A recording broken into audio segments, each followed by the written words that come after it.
Ah mama,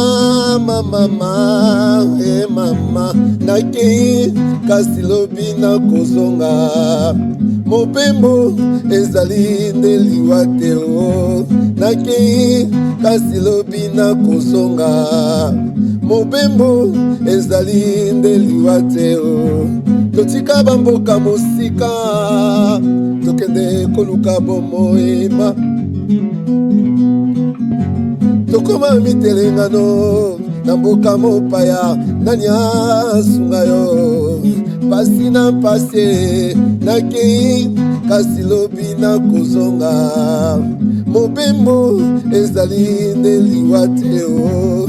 Nakei kasi lobi nakozonga oma mopembo ezali nde liwa te o. Atandele tokozonga kisasa pasi oyo elekio minyokolo mboka ya mopaya pasi baninga. Atandele tokozonga kisasa o pene ya bayeba lovaka yo. Atandele tokozonga mboka o mboka babota biso baba.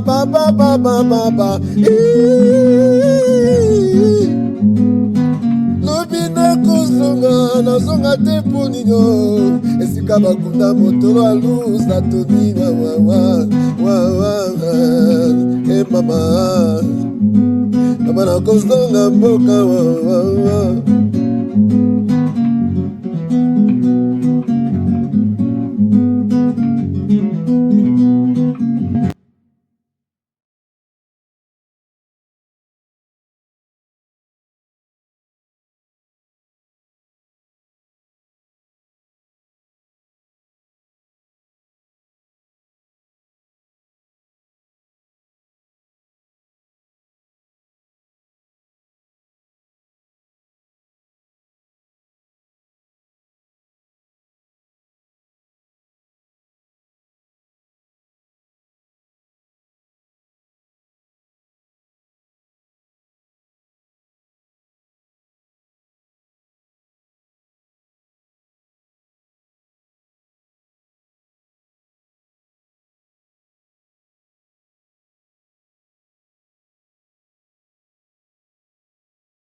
Would you be able to sleep in a room painted bright red? Might be hard, right? I'm on no sleep. No sleep. You don't know what it's like in there. Colors elicit emotions and have a psychological effect on people. So unless you're shooting in black and white, in which case definitely review our video on tone, this is the video for you. Because today, we're going to show you how colors can be used to create mood. But you can go beyond placing a blue tint over an entire sequence. You can determine specifically what type of blue you want. There are three factors in determining color. They are hue, which is the color itself, saturation, the intensity of the color, and brightness, how light or dark the color is. With just hue, saturation, and brightness, HSB for short, you can create a complex color scheme rather simply, and go from being just another director to being a true visual artist. First up, hue. Some movies choose an affinity of hue, utilizing a monochromatic color scheme. Those are just fancy ways of saying that a movie is mostly one color, or neighboring colors on a color wheel, also known as analogous colors. The Matrix is a classic example of a movie that mostly uses one color. That color? Green. Why? Well, the movie takes place inside of a digital matrix, and we associate green with code. Plus, the green in the Matrix has a certain sickly quality to it, reflecting the overall state of affairs in that world. Welcome to the desert of the real. Next up is the S in HSB, saturation. This movie used a post-production process called bleach bypass, which has a deeply desaturating effect. The color is drained out of these images. It gives the world of the movie a cold, raw, gritty sort of look. It also becomes reminiscent of the faded photographs, the black and white newsreels of the period itself. It takes us back in time. The final of the three is brightness. Earlier in this series, we covered brightness in terms of a film's overall tone, but brightness can be used to affect individual colors as well. Sometimes a movie elects to use entirely bright colors, particularly movies from the Technicolor era. Back then, bright, vivid colors were a reason to see the movies alone. On the other hand, during darker scenes like this, you could almost forget that this movie was shot in color. Now let's see what it's like when one movie does both. When the destiny of a great fortune is at stake, men's greed spreads like a poison in the bloodstream. It's using all darker colors. Contrast that with this scene, where all the colors are bright. In both instances, every element you see was chosen for its darker color, or lighter color to create a contrast within the film. Wow. So by utilizing hue, saturation, and brightness, you can precisely identify the right colors to create certain feelings in your audience. Bright images often seem lively and exciting. Darker images often seem dramatic, and on it goes. But rules were made to be broken. I don't make the rules. Okay, I'll make it as easy for you as I can. You get to decide what the colors mean. It's your movie, it's your world, and so make it your color palette. How do you make a violent red, the color of blood, feel like something else?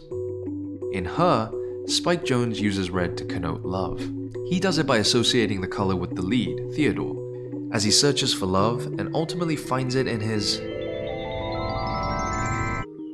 operating system. Hello, I'm here. Oh, Black is for bad guys like Darth Vader, right? Well, sure, until it's for Batman. I'm Batman. You get to make your own rules. Look at how Wes Anderson uses saturated colors to make otherwise mundane scenes about a family pop almost like a comic book, while actual comic book films ground their high concept plots in gritty, realistic tones. With the wealth of options post-production now provides, it's easier than ever to control the color palette.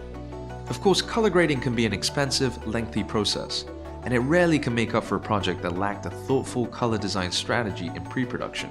Want to dive deeper? Check the link to grab our free Film Color Theory ebook for more examples of color schemes. And see how some of your favorite films designed their color palettes to elicit powerful moods. See you in the next video.